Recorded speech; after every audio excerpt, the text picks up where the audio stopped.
भगवान ने गोपियों को वचन दिया है, गोपियों शरद पूर्णिमा में तुम्हारे साथ महारास करके तुम सबका मनोरथ पूर्ण करूंगा। ध्यान से श्रवण करिएगा।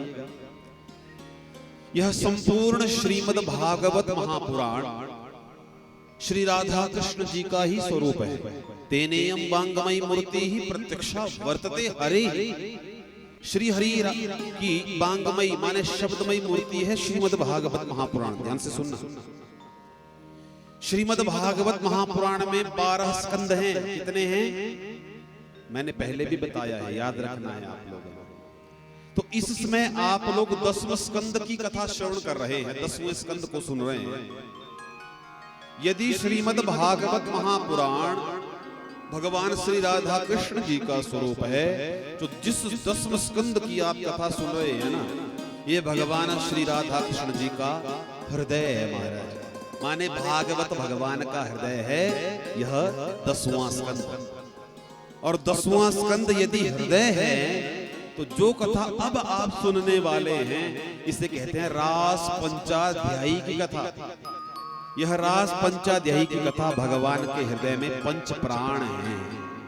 तो जिसने रास पंचाध्यायी की कथा को सुन लिया, समझ लिया, समझो उसने संपूर्ण भागवत कथा श्रवण करने का फल प्राप्त कर लिया। बोलो श्रीमद् भागवत महापुराण की। तो गोपियों का मनोरथ पूर्ण करने के लिए भगवान अब महारास करने जा रहे हैं। सबसे पहले समझिए ये गोपियां कौन है। अरे ये गोपियां कोई सामान्य स्त्रियां नहीं है भैया। ये दंडकारण्य वन के वो ऋषि मुनि हैं। जब भगवान ने मर्यादा पुरुषोत्तम श्री रामचंद्र जी के रूप में अवतार लिया था और भगवान वनवास काटते काटते जब दंडकारण्य वन पहुंचे थे, वहां पर साधु संत बैठे थे। वो भगवान को अपने गले लगाने के लिए आतुर हुए, पर भगवान ने सबको मना किया। ऋषियों, अभी हम आप किसी का भी आलिंगन नहीं कर सकते। क्यों?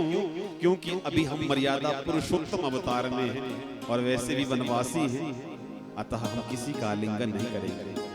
पर ऋषियों, तुम्हें एक वचन देता हूं कि जब हमारा अगला अवतार होगा लीला पुरुषोत्तम श्री कृष्ण चंद्र जी के रूप में, उसमें मैं आप सबका आलिंगन करूंगा, सबको गले से लगाऊंगा, सबका मनोरथ पूर्ण करूंगा। बोलो राधे राधे। तो दंडकारण्य वन के वही ऋषि मुनि गोपियां बने हैं ब्रजमंडल में महाराज। और वही ऋषि मुनि जो गोपियों के रूप में हैं, आज भगवान को जगतपति को पति रूप में प्राप्त करना चाहते हैं महाराज। वही गोपियां हैं महाराज। तो भगवान इन्हीं का मनोरथ पूर्ण करने जा रहे हैं। सर्वप्रथम तो आप सबको महारास का अर्थ समझना है। रास कहते किसे हैं? तो रसा नाम समूहो रास। सारे रस जहां पर एक साथ इकट्ठे हो जाए ना, उसी का नाम है रास। और रस क्या है? उपनिषदों में भगवान को रस कहा गया। रसो वही सब, वो भगवान ही रस है महाराज, वही रस तत्व है। तो मानो आज भगवान समस्त रसों के रूप में इस रास में प्रकट होकर के गोपियों का मनोरथ पूर्ण करने जा रहे हैं। और साथ में ये जो रास शब्द है ना, इस संस्कृत के लास्य से बना है, और लास्य का अर्थ होता है नृत्य करना। मानो भगवान आज सर्व रसों से युक्त होकर के गोपियों के साथ महारास करने जा रहे हैं, गोपियों के साथ नृत्य करने जा रहे हैं। यही रास शब्द का अर्थ है। बोल रासेश्वर भगवान की। पर भगवान अकेले नहीं है। आज भगवान राधा रानी संग गोपियों के साथ महारास करने जा रहे हैं। राधा और कृष्ण कभी भी अलग अलग नहीं हो सकते। यदि भगवान श्री कृष्ण चंद्र जी शरीर हैं तो राधा रानी आत्मा है, दोनों एक है। अद्वितीय एक तत्व है, राधा तत्व प्रधान। या को दूजो रूप है, स्वयं कृष्ण भगवान। दोनों एक है महाराज। राधा रानी और भगवान कृष्णचंद्र अलग अलग नहीं हो सकते। आत्मा तो राधिका यस्य, भगवान की आत्मा ही श्री राधा रानी है। अरे लक्ष्मी जी के रूप में तो रुक्मिणी जी अवतरित हुई है, जो आगे चल कर के विवाह होना है। तो राधा लक्ष्मी नहीं है, वह भगवान श्री कृष्ण चंद्र जी की आत्मा है। बोल राधा रानी। तो इन्हीं के साथ मिलकर के अब भगवान गोपियों के साथ महारास करने के लिए तैयार हो रहे हैं। भगवान पिता रात्रि शरदो फुल्ल मल्लिका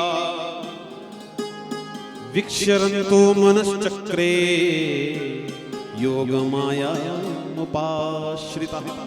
भगवान ने अपनी योग माया का आवाहन किया है।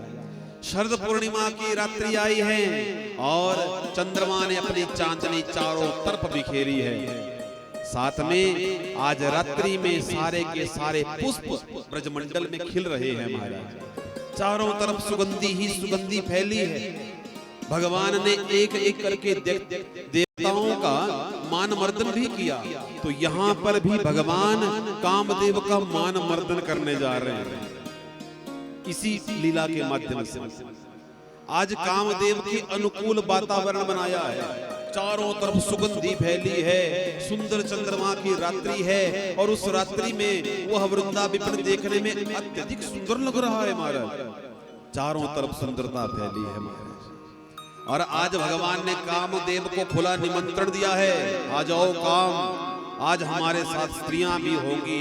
यहाँ पर जो है वह सुगंध भी है, सुंदर वातावरण भी है, तुम्हारे अनुकूल वातावरण है। जितनी तुम्हें ताकत है उतना जोर लगा करके देख लो, ताकत लगा करके देख लो, आप हमारा मन विचलित नहीं कर सकते महाराज। तो रास करते करते आज कामदेव का भी मान मर्दन करने जा रहे हैं। बोलो सच्चिदानंद भगवान की। तो रात्रि के अंधेरे में भगवान यमुना के तट के ऊपर कदम्ब वृक्ष के नीचे जाकर के खड़े हो गए हैं और भगवान ने अपनी वंशी निकाली है। ये वंशी क्या है? ये वंशी साक्षात भगवान शिव का स्वरूप है। तो वही वंशी निकाली, अपने अधरों के ऊपर रखी और भगवान ने रात्रि के अंधेरे में उन गोपियों का आवाहन करने के लिए वंशी बजाई है। ये जो वंशी अब बजेगी ये सबको नहीं सुनाई देगी, ये केवल मात्र उन्हीं गोपियों को सुनाई देगी जो भगवान से वास्तविकता में प्रेम करती हैं और भगवान को पति रूप में प्राप्त करना चाहती हैं। तो भगवान अब वंशी वादन कर रहे हैं। बाज रही मुरली मोहन की,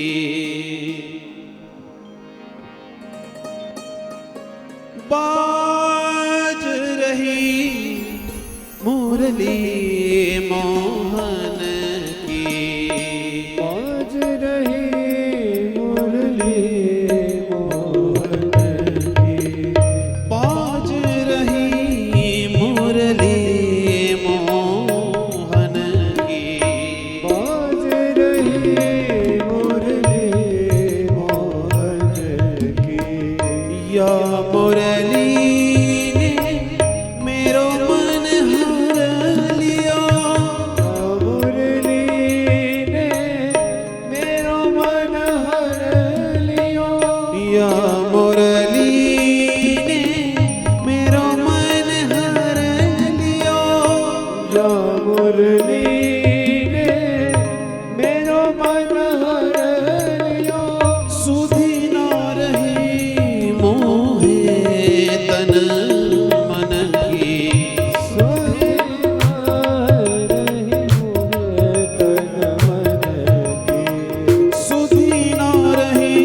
या मुरली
बोलो बंसी वाले।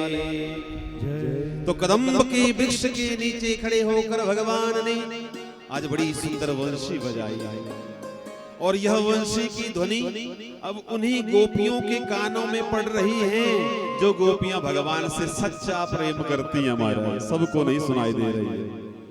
ये गोपियां अपने घर में रात्रि के समय में अनेकों कार्य कर रही है। ध्यान से सुनिएगा, बड़ी सुंदर कथा है। एक गोपी जो गैया दुह रही है, जैसे ही भगवान की वंशी की ध्वनि सुनी तो उस दोहिनी को वहीं पर फेंका और वंशी की ध्वनि की तरफ रात्रि के अंधेरे में भागने लगी। बोलो राधे राधे। तो दूसरी गोपी जो भोजन बना रही थी महाराज, जैसे ही भगवान की वंशी की ध्वनि सुनी तो भोजन बनाते बनाते ही वहां से भाग चली महाराज, वंशी की ध्वनि की तरफ भागने लगे।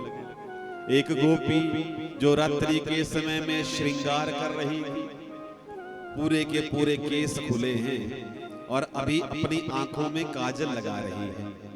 एक आंख में काजल लगा है और दूसरे में लगाना बाकी है। तो करती क्या है वह गोपी, जैसे ही वंशी की ध्वनि सुनती है तो एक आंख में काजल लगा है, वैसे ही उस वंशी की ध्वनि की तरफ भागने लगती है। बाल खुले हैं, आंख में एक में ही काजल लगा है, वैसे के वैसे भाग जाती है।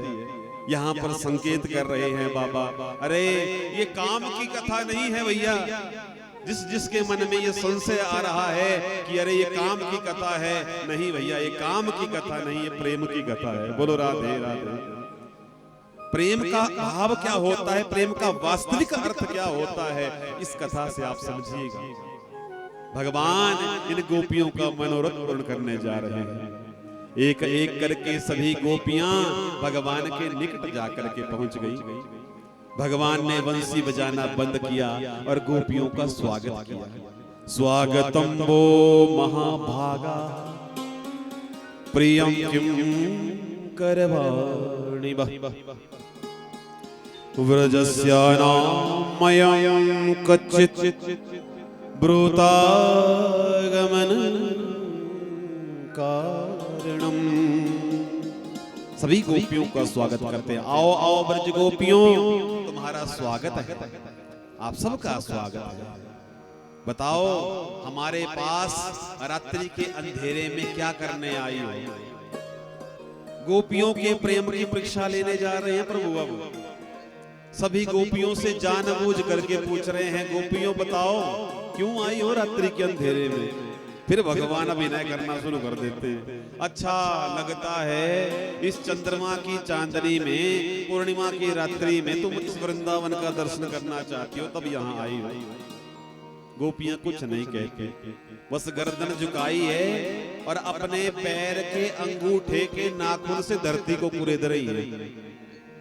यद्यपि शास्त्रों में इस कार्य को निंदनीय बतलाया गया है। किसी भी माता बहन को धरती में अपने पांव से धरती को कुरेदना नहीं चाहिए, ये महापाप होता है। परंतु आज गोपियां भगवान के सामने यही पाप कर रही हैं। मानो गोपियों के मन में ये भाव है कि आज हमारे प्यारे ने हमें नहीं अपनाया तो यहीं पर एक बड़ा सा गड्ढा कर देंगी, अपने आप को उसमें दफन कर लेंगी, पर वापिस लौट करके नहीं जाएंगी। बोलो राधे राधे। ये गोपियों के मन का भाव है। इसलिए गोपियां अपने चरणों के अंगूठे के नाखून से निरंतरता से धरती को कुरेद रही है। हमारे भगवान अनेकों प्रश्न कर रहे हैं। गोपियों, अच्छा तुमने हमारा वृंदावन देखना है, चलो मैं दिखाता हूँ। भगवान अभिनय कर रहे हैं। देखो रात्रि के अंधेरे में यमुना महारानी कितनी सुंदर लगती है, तो तुलसी के वृक्ष कितने सुंदर लगते हैं, तुलसी के पौधे कितने सुंदर लगते हैं। हमारा वृंदावन इस चंद्रमा की चांदनी में अद्भुत लग रहा है। मैं आप सबको इसका दर्शन करवा रहा हूँ। जानबूझ करके भगवान कह रहे हैं। आज गोपियों के प्रेम की परीक्षा हो रही है। गोपियां कुछ नहीं बोलती, चुपचाप खड़ी है वैसे की वैसे। सो भगवान समझ गए ये गोपियां मुझसे वास्तविकता में प्रेम करती हैं। तो भगवान अब गोपियों के साथ रास करने के लिए तैयार हुए। मीठी मीठी बातें उन गोपियों से करने लगे। सो ही गोपियां धीरे धीरे भगवान के साथ घुलने मिलने लगी। महाराज धीरे धीरे गोपियां पूर्णतः भगवान से घुल मिल गई। भगवान को एक स्थान के ऊपर बैठा दिया और एक गोपी ने गाना शुरू किया, दूसरी गोपी ने ताल देना शुरू किया, तो तीसरी गोपी ने नृत्य करना शुरू किया। महाराज, आज उस पवित्र शरद पूर्णिमा में भगवान को प्रसन्न करने के लिए गोपियां सर्वस्व निछावर कर रही हैं। आज हमने अपने ठाकुर जी को प्रसन्न करना है महाराज, और अद्भुत नृत्य अब गोपियों ने करना शुरू किया है।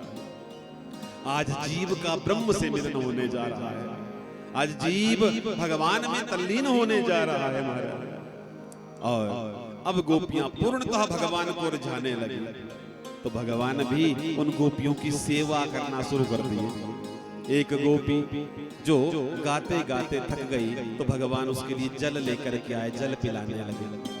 दूसरी गोपी जो नृत्य करते करते थक गई, भगवान उस गोपी को पंखा करने लगे महाराज, सेवा करने लगे और उसके चरण दबाने लगे। इस तरह से गोपियों की सेवा कर रहे हैं प्रभु।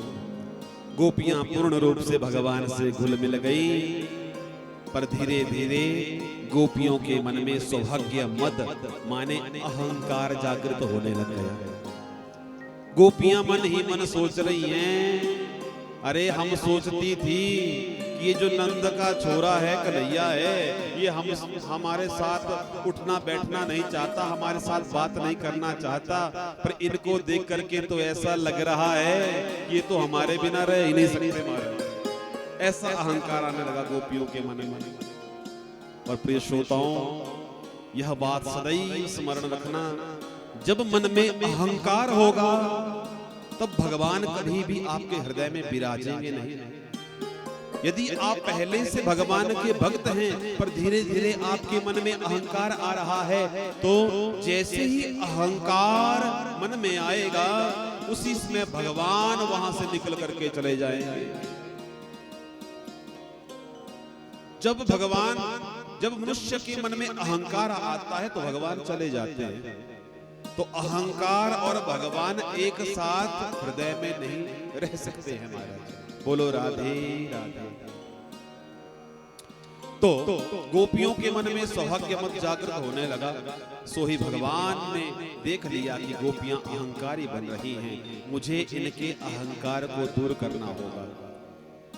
बड़ी प्रसन्न हैं गोपियां, तो भगवान एक लीला करते हैं, राधा रानी का हाथ पकड़ते हैं और हाथ पकड़ करके उन गोपियों के मध्य से अदृश्य हो जाते हैं महाराज। बोल राधा कृष्ण भगवान।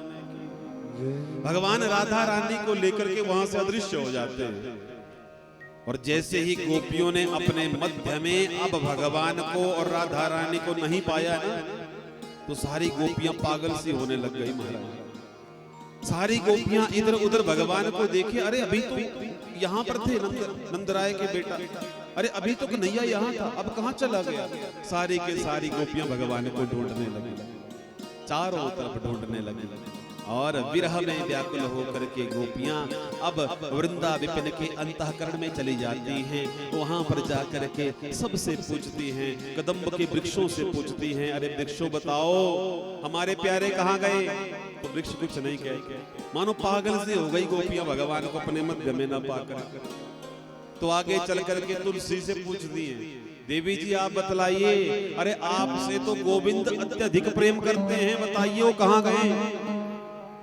पूछती हैं, कच्चित तुलसी कल्याणी गोविंद चरण प्रिये सत्वाली कुलेर बिभ्र दृष्टस्ते प्रियो च्युतः। तुलसी से पूछती हैं, पर तुलसी का पौधा भी कुछ नहीं बोलता है। ब्रज वसुंधरा से पूछती हैं, देवी जी आप ही बतलाओ हमारे ठाकुर जी कहाँ गए, अभी हमारे पास थे। पर ब्रज वसुंधरा भी कुछ नहीं कहती है। तो एक गोपी ने कहा, बोले जिस स्थान के ऊपर वस्तु वह गुम होती है ना, उसी स्थान के ऊपर ढूंढनी चाहिए। हमारे प्यारे जो है वह यमुना के तट के ऊपर से हमारे बीच से अदृश्य हुए हैं, चलो वहीं चल करके ढूंढती हैं। तो पूरे वृंदावन में भटकने के पश्चात गोपियां अंत में आ जाती हैं उसी यमुना के पावन पुनीत तट के ऊपर। और यहाँ पर गोपियां सुंदर सा घेरा बनाती हैं और घेरा बना करके रोती हुई भगवान को पुकारती है। यहाँ पर गोपियां बड़ा सुंदर एक गीत गाती हैं। इस गीत का नाम है गोपी गीत। भागवत में भी अनेकों गीत हैं, जैसे रुद्र गीत, युगल गीत, गोपी गीत आदि आदि बहुत सारे गीत हैं। तो यहाँ पर गोपियों ने एक बड़ा सुंदर सा गीत गाया है। यदि रास पंचाधेय भगवान का पंच प्राण है, तो ये गोपी गीत भगवान का जो है वह प्राणों का भी प्राण है। बड़ा सुंदर गीत गोपियां गाती हैं। आर्त स्वर में आज ठाकुर जी को पुकार रही हैं। आप सभी भी नेत्र बंद करके एक बार कुछ एक श्लोकों का श्रवण करते हुए आर्त स्वर में ठाकुर जी को पुकारें और भाव से जो है इस पवित्र गोपी गीत का श्रवण करें।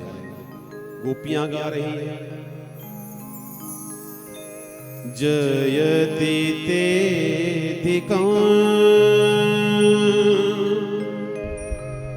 जन्मना ब्रज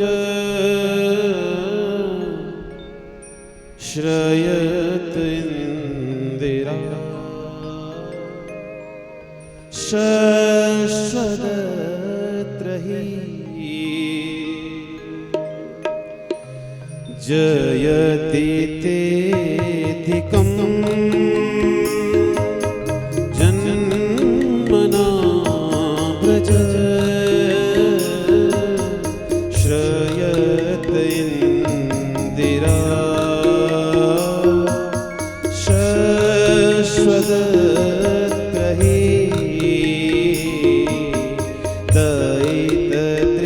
दयितत्रिशता दीक्षुतावका स्वैदृता सव स्वां विचिन्वते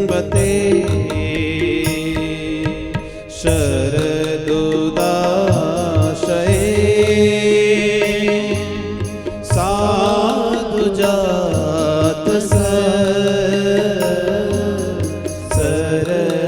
सरसिजोदर श्रीमुषादृशा सुरतनाथ ते शुल्कदासिका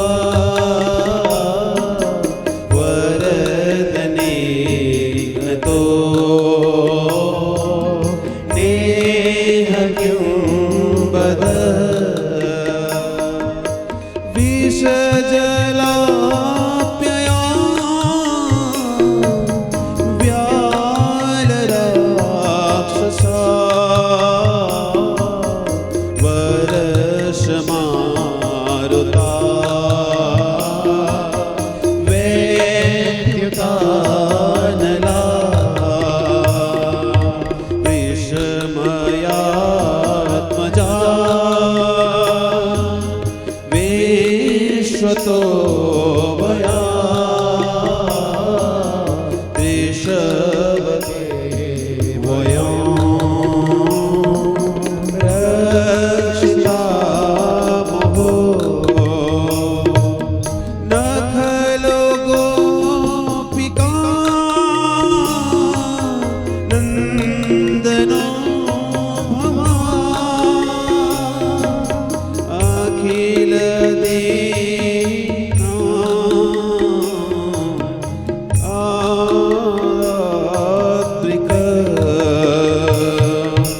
विघ्न सार्थितो विश्वगोप्तये सक उदेवा सात्वकुले विरचिता भयं वृष्णिधूर्यते चरणमीयोषां संस्थिते भया करसरोरुहं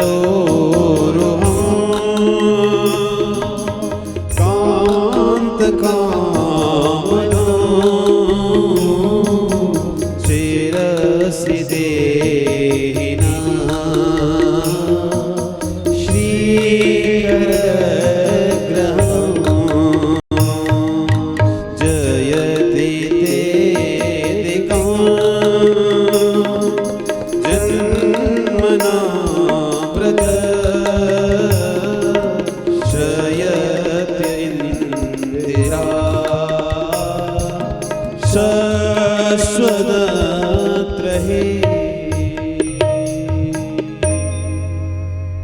तो गोपियां आर्त स्वर में भगवान को पुकार रही हैं और अपने इस गीत में क्या कह रही हैं? हे गोविंद ते जन्मना ब्रजः अधिकम जयते।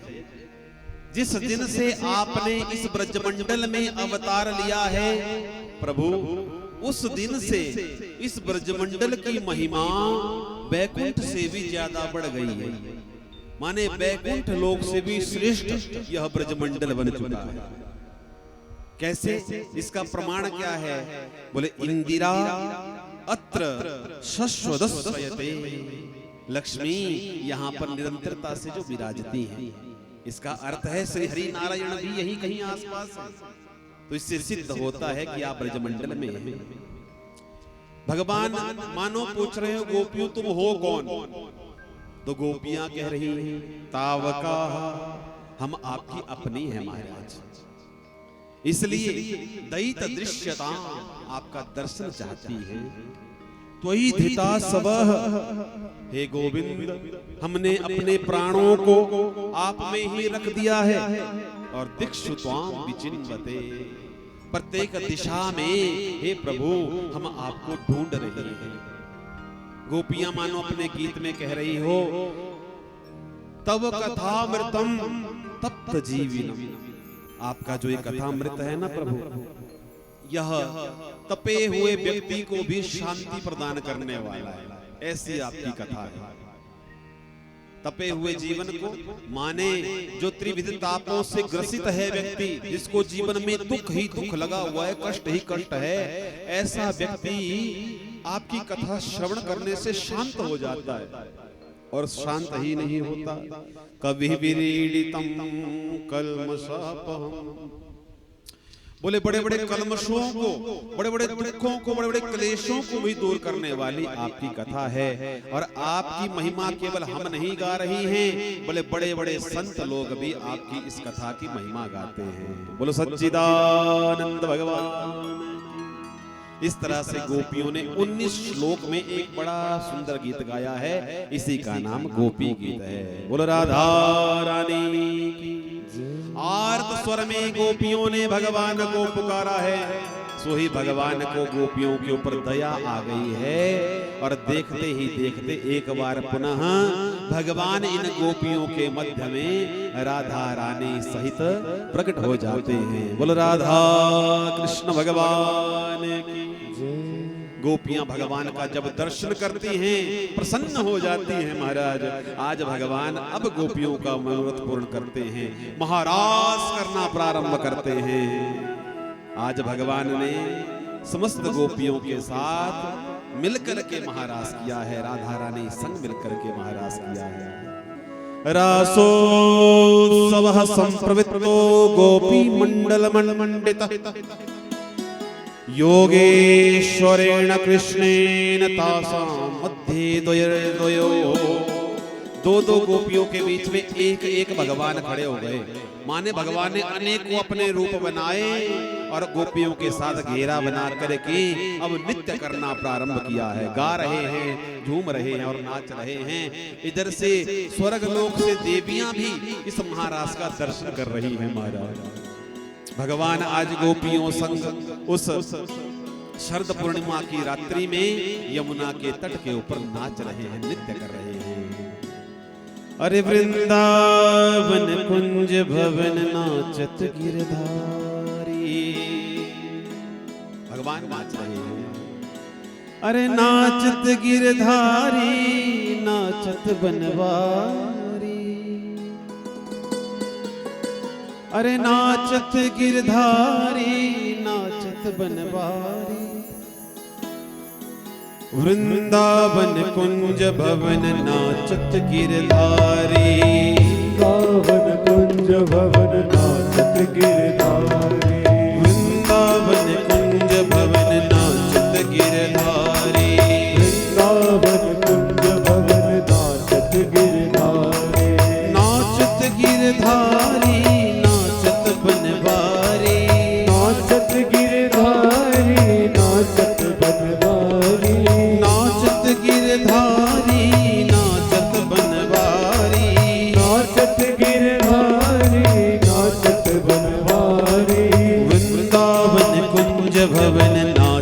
गिरधारी।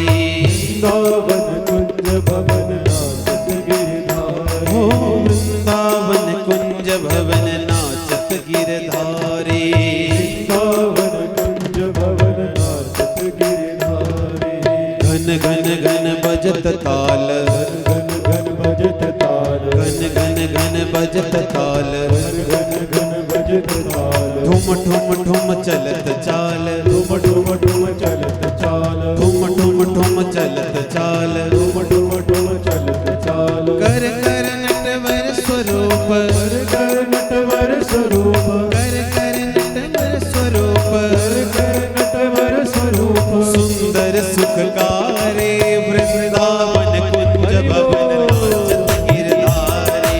वृंदावन कुंज भवन नाचत गिरधारी। हो वृंदावन कुंज भवन नाचत गिरधारी। वृंदावन कुंज भवन नाचत गिरधारी। हो नाचत गिरधारी, नाचत बनवारी।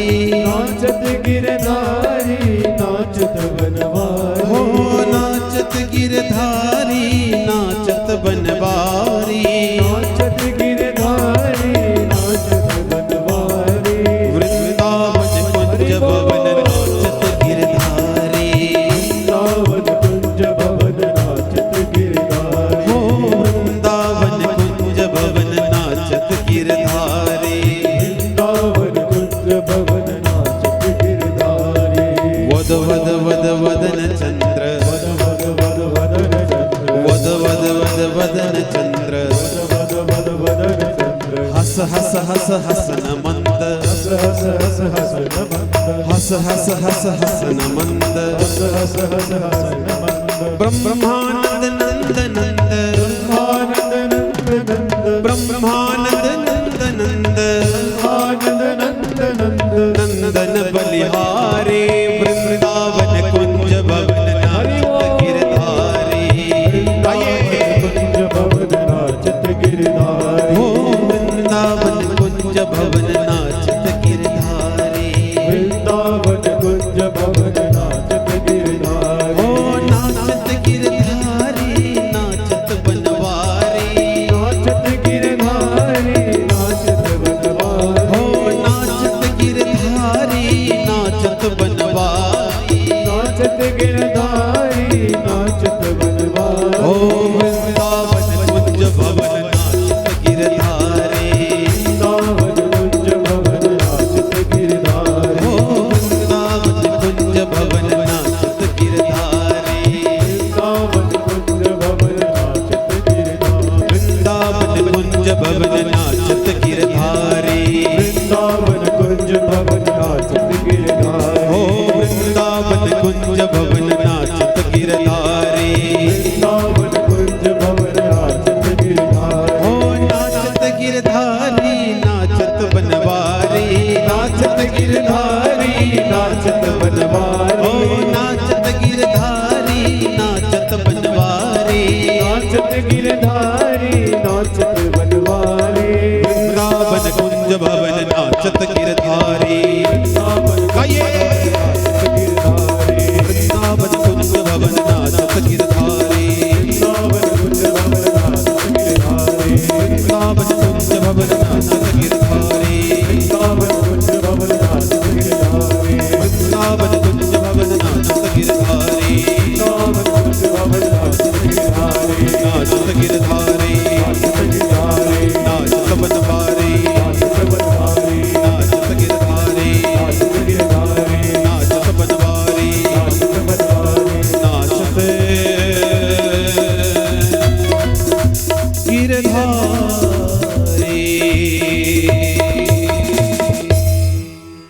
बोल राशेश्वर भगवान की, राधा कृष्ण भगवान की जय जय जय श्री राधे, जय जय श्री राधे, जय जय श्री राधे।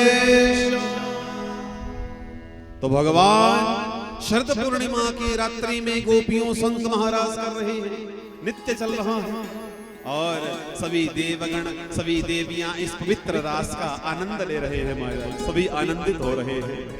आज परब्रह्म परमात्मा साक्षात सगुण साकार बनकर के जीव के उद्धार के लिए सुंदर लीला कर रहे हैं महाराज। भगवान ने दो दो रूप बनाए, एक एक गोपी के, दो दो गोपियों के मध्य में एक एक रूप बनाया है।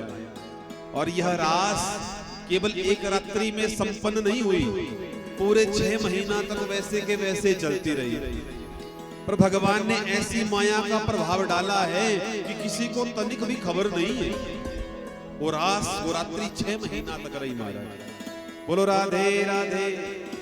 आज उस रात्रि में कामदेव का भी आगमन हुआ है।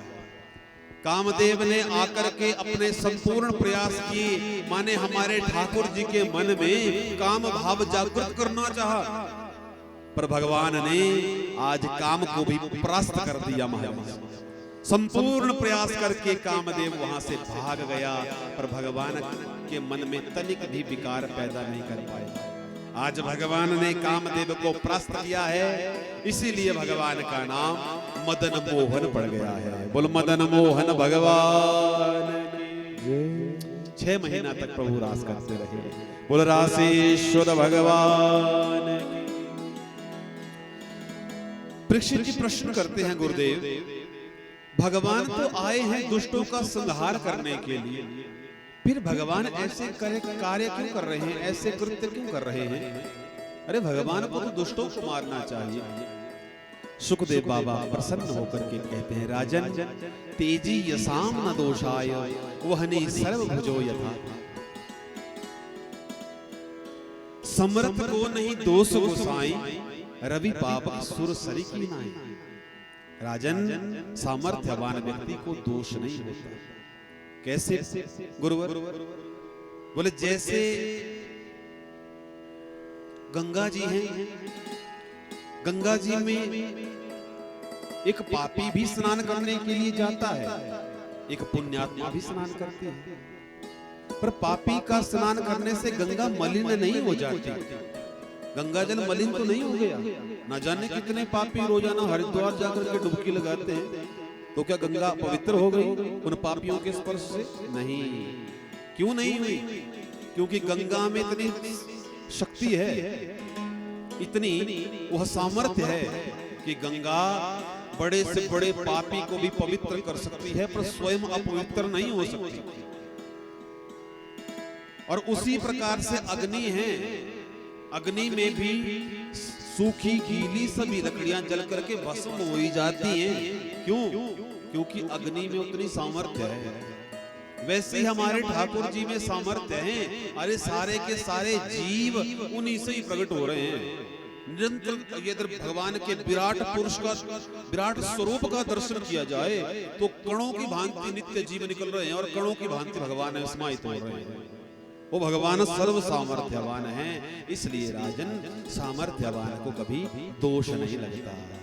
बोल रासेश्वर भगवान की, राधा कृष्ण भगवान की। श्रीमद् भागवत महापुराण